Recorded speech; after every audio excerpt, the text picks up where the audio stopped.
Alright, Diablo players, so let's talk about the one-shot mechanics. A lot of people are complaining about just playing the game and all of a sudden, boom, you're dead. So what is actually causing this? Well, it's because more than likely you're not capped in certain areas. This has been a thing that has been seen time and time again where people are kind of complaining. They're like, dude, what's the solution? How do I not get one-shotted? To be real with you guys, on the bosses in particular, in Season 8, there was an update that kind of toned down everything. And if you don't one-shot the boss and you do not dodge the boss's mechanic, well, in reality, you're just going to get one-shotted. This was actually a post that was recently kind of coming up again, where this person is saying, what's the point of having armor and resistances if you get one hit anyways? He's got 12% damage reduction.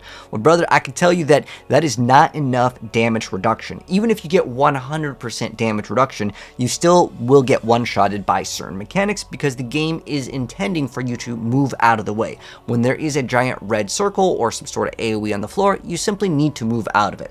That's the learning curve of video games in general. You cannot just sit in AoE. While there are builds that can do that, let me go ahead and show you guys different ways that you can actually gain different toughness as well as recovery. There's so many different things to go into this. So there is a huge update in Season 9 specifically to get way tankier. So let's go over that first because, well, this is an updated video for Season 9 and all of this is free. Like, you don't have to get these really as gear or like have these randomly drop. Technically, you do have to get these spellcraft powers to acquire and equip, but for the most part they're not like so rare to the point where like you have to farm for tons and tons of time. More than likely, if you're watching this now, you probably already have a bunch, but if not, just do strong rooms. You'll eventually get all of the powers. These are like guaranteed, you're gonna get them. As long as you play the game, you will eventually fill up your slots with these. So let's start off with the first thing, which is of course whatever Horadric power that you're using. So there's lots of different ways of survivability. It's not all within damage reduction. You guys can see over here, this over on the bottom section, ignoring the rest of the top line, I'm just really looking at the bottom line where it says enemies within the beam are slowed by 50%. So when the enemy is slower, they're going to generally hit you a lot less often. However, if it's a ranged target, that's kind of an exception. But in general, most of the enemies in lots of video games, especially action RPGs, they're melee. They gotta walk up to you and hit you. So there's lots of different ways that you can gain survivability. That can be getting extra movement speed or simply not walking within their range. But this is another area where you can get some extra survivability. But also, if you run the Nebulous Extract, which is the purple one, you can actually gain 10% damage reduction, which is going to be another source of survivability. You also have a lot of great tools right here with some of the Arcana, like Bottled Wind. That's 50% of your life every single time that you activate your power, which in most cases is every few seconds, especially if you're running one that has a short cooldown. Every 5 seconds, getting 50% of your HP is massive. But then also applying some sort of crowd control to the enemy, whether they are chilled, frozen, stunned, dazed. There's tons of different ways that you can make the enemy essentially not be able to attack you, and well, there are tons of different ones, but this is just one to go ahead and mention. And then also you can grant yourself fortification and heal yourself for 10% of your maximum life. And healing is important in these games. A lot of you guys that are getting one shot, sometimes if you check the replay, you're actually getting hit like 2 or 3 different times, but it feels fast because, again, you don't really have time to react to it. And sometimes it could be your character's frozen, you're sitting in AoE, and then there's other things hitting you at the exact same time. You also have dodge as another mechanic for extra ways to just not take damage, but I wanted to go over a bunch of them. And I wanted to kind of highlight specifically this one because he said he has 12% damage reduction, and that is simply just not enough. So I already showed you guys with this is already 10%. You need way, way more. Now, there isn't a special magic number to hit. However, there are specific numbers that I will tell you that you need to hit, which we will go over. But the first thing I want to go over is just looking at one of the builds right now in the game. You can see how much damage reduction actually exists on a character just with the Paragon Board as well as the stats. Because over here you can see there is 9% dot reduction. There's on the Paragon an additional damage reduction from vulnerable enemies, which is pretty much up 100% of the time. If they are close, well, we have an additional 36% damage reduction. There's also another 25% damage reduction from distance, and there's also damage reduction from enemies that are affected by a trap, which would be Caltrops, which can also slow the enemies down as well if you take one of the nodes. So you can see just with this alone, the numbers are way, way, way higher. But then you can go into the tree over here, and if you do put, like, let's say, just 5 points into Dark Shroud, you can have a even bigger amount of damage reduction because you get 5 of these Dark Shrouds at 9.6. Let's just say for easy math, let's just use 10. That's like almost 50% damage reduction with just this alone, and you're going to have maximum Dark Shrouds. So you need to get a lot of damage reduction in total. And I'll go over kind of some numbers, but I wanted to visually show you guys some different things here. But other areas that you need to make sure that you try to cap out on specifically in this game, and all of these attributes, by the way, do different things based on the characters that you play. If you play, let's say, the Barbarian, you can get increased armor with rubies, or just by getting strength, which will also give you extra strength to give you that armor. But depending on the class that you're playing, like int-based builds are going to get all resistance, and the strength-based classes will get armor. But pretty much, you're going to want to shoot for, in total, 1,000 armor. As you go up in the tormented difficulties, there will be a negative thing applied to your resistances as well as to your armor. So you need to make sure as you go up in difficulty, you make sure that you recheck your armor. And this is something where you're going to have to constantly look at. And ideally, 1,000 armor is absolutely a must. I'm going to be straight up with you guys. I have done a lot of top tier clears in the pit, and you do not need maximum resistances, but armor is an absolute must. It also depends on your build, how tanky you are, and I'll go over some numbers to give you kind of an idea. But specifically, you need to max out armor. And then for resistances, if you are having trouble surviving, then 75 resistances is what you're going to try to shoot for in the end game. Some areas to consider: if you happen to get, like, let's say a mythic unique like the Harlequin, this is going to solve all of your armor problems immediately. But also, I wanted to highlight cooldown reduction as another form of survivability. Certain times when you're activating certain skills, and if they're going to be more active, you can get damage reduction from your skills if you're activating them. So keep in mind, it's not all just like armor, HP, resistances. Cooldown reduction, movement speed are also defensive stats in the game. Another thing to mention is that you can temper on armor as a roll on the blacksmith. So go and add the armor if you need to reach your cap. You can also just get armor as a stat here. Don't always feel like you need to get damage in every single area. If you are constantly dying, then, well, maybe getting that correct masterworking can help, but also, again, getting greater affixes can be a big thing. But also, if you are having trouble surviving, resistances are definitely going to be key. They actually made an update in Season 9 where a lot of the all-res rolls actually roll lower, which is kind of bad, but at the same time, they actually buffed our maximum resistance from 70 to 75 as the base. There are special items like materials that can actually let you get what's called maximum resistance to all elements. This is pretty big. They also drop on Tassets of the Dawning Sky. Those are some pants, so you can consider those as well if you really want some survivability. But most builds, you want as much damage, honestly, as possible. But if you're having trouble surviving, well, that's a bigger issue, so you need to fix that first.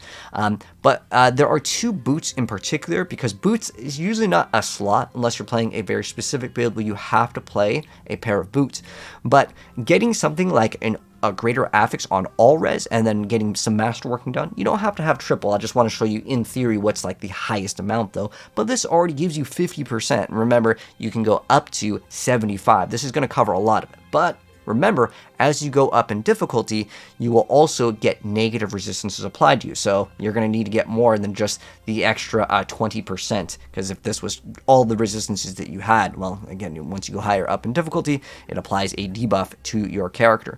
But also, one thing that is huge on specifically amulets, if you really need it, you can get it here, but honestly, once you get to the end game, you want triple passives usually for way more damage. But in the earlier stages of the game, getting an amulet to roll with a total armor is just going to solve your problems immediately. But another thing that can solve your armor problems, I'm going to recommend these two aspects. The one that I think is by far the best is called Juggernauts. It just gives you 600 armor at the highest roll. It has a penalty where your evade has increased cooldown, but this is like the easiest way to solve armor. You must have 1,000 armor. Resistances, again, it's another story. First, cap out your armor, see how the build feels, and then if you really need it, you can get resistances.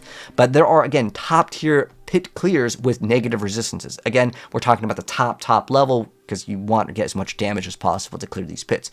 But there's also Disobedience. This one, it's kind of iffy because it's not up 100% of the time, because you have to deal damage and then it does the bonus where you get additional armor. But Juggernauts is just kind of 100% of the time. So I'm going to recommend Juggernauts, but if you really need to squeeze out both, like you have like no armor rolls for whatever reason, because there are certain builds that require like several uniques, and at that point, like, it's hard to get armor. So I get it.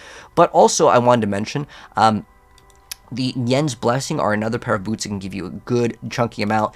Obviously, the Mythic unique materials might basically just, without even getting any masterworking crits on anything, I mean, you're looking at basically res capping immediately with this. This is like your easy answer to it, and you also get damage reduction as a flat number, which is massive. But I also wanted to mention that you can get a lot of damage reduction over on the Paragon board, as well as resistances, and also you can get a bunch of HP. Do not forget to get these. These are absolutely key.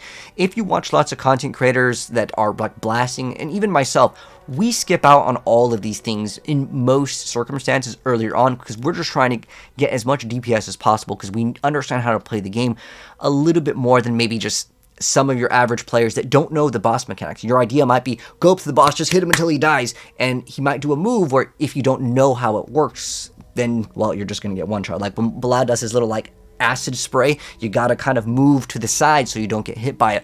But that's why a lot of people in the very beginning, all they get is damage, and sometimes that's why copying people without understanding why they do it could lead to other results. But at the end of the day, as long as you're having fun, that's kind of the key here. But you want to try to get all of these resistance and HP nodes. Most good players' builds will get all of them eventually anyways. It's just earlier on, we try to rush to get the most DPS. So let's talk about some specific numbers. So again, we talked about 1,000 armor. That's the special number. And as you go up, make sure you check it. 75 resistances as this was updated.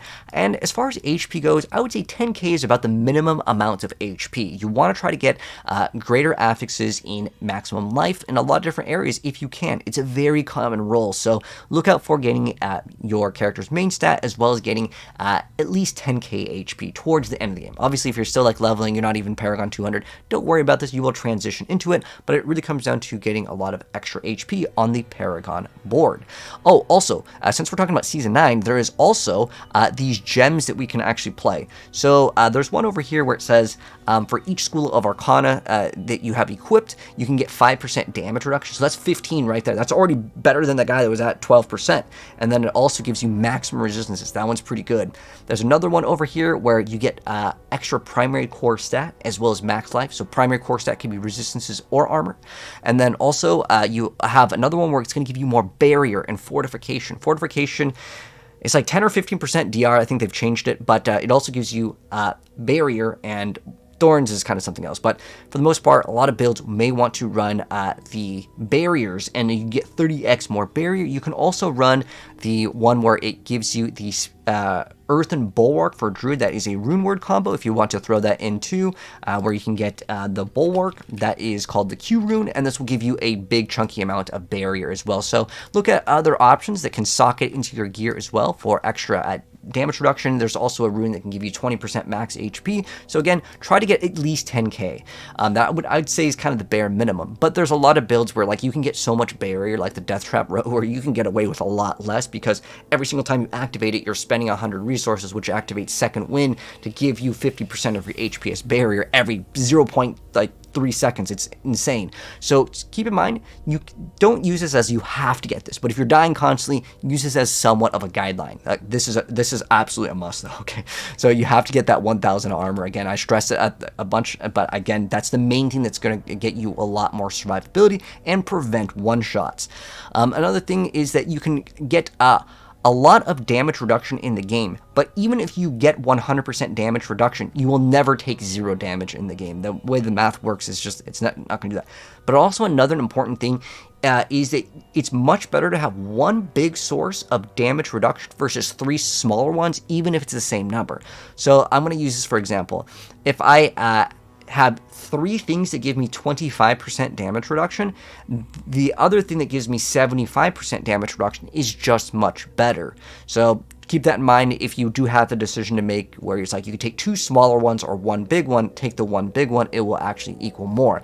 But make sure you also have some sort of recovery, barrier, it could be a good source, and also just recovery of HP, because sometimes, you know, activating a potion is kind of clunky, you might not like pay attention to it, but that could be a good way to survive as well. Another thing is that the powers, use those. I mentioned the Q rune, that's kind of one of the most popular ones to grant barrier.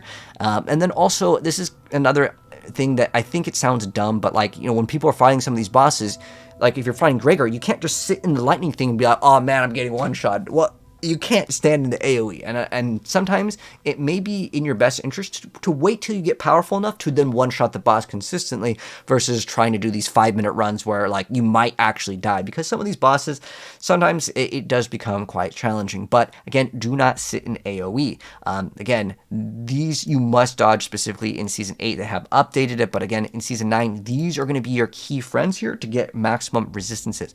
And then also, movement speed lets you move out of big giant AoEs. If you guys have ever fought Lilith, yeah, movement speed definitely helps out because those little like blood wave spikes, those things are super deadly, and also you can't really go outside of her arena, so there are certain boss fights where it's again something that you're going to have to learn. But hopefully this video guide helped you guys out and will let you essentially become immortal in the game and not really die. And honestly, most of the time in this game, with the exception of maybe some bugs or sometimes you might get like a lag spike, you really shouldn't be dying in Diablo 4. And the reason why is the game is really casual, with the exception of the bosses.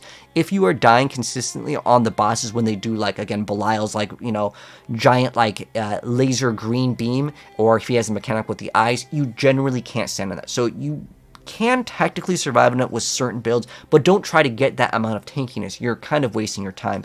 Your time will be much better spent in investing how to learn how to do the boss, or just get as much DPS as possible to one-shot him. So hopefully that helps you guys get some knowledge and makes things much easier. So again, the key things: about 10k-ish life minimum, and then you want to get 1000 armor. Resistances, if you're still having trouble, again, try to shoot for at least 70. You can get different gems to help you out with this, especially if you're playing non-season, but the seasonal gems are going to give you resistances and armor, which make things way easier. Anyways, that's going to wrap it up. If you guys enjoyed it and learned something new, and you're wanting to subscribe to see some more content, feel free to go ahead and do so, and I'll catch you gamers in the next video. Peace out.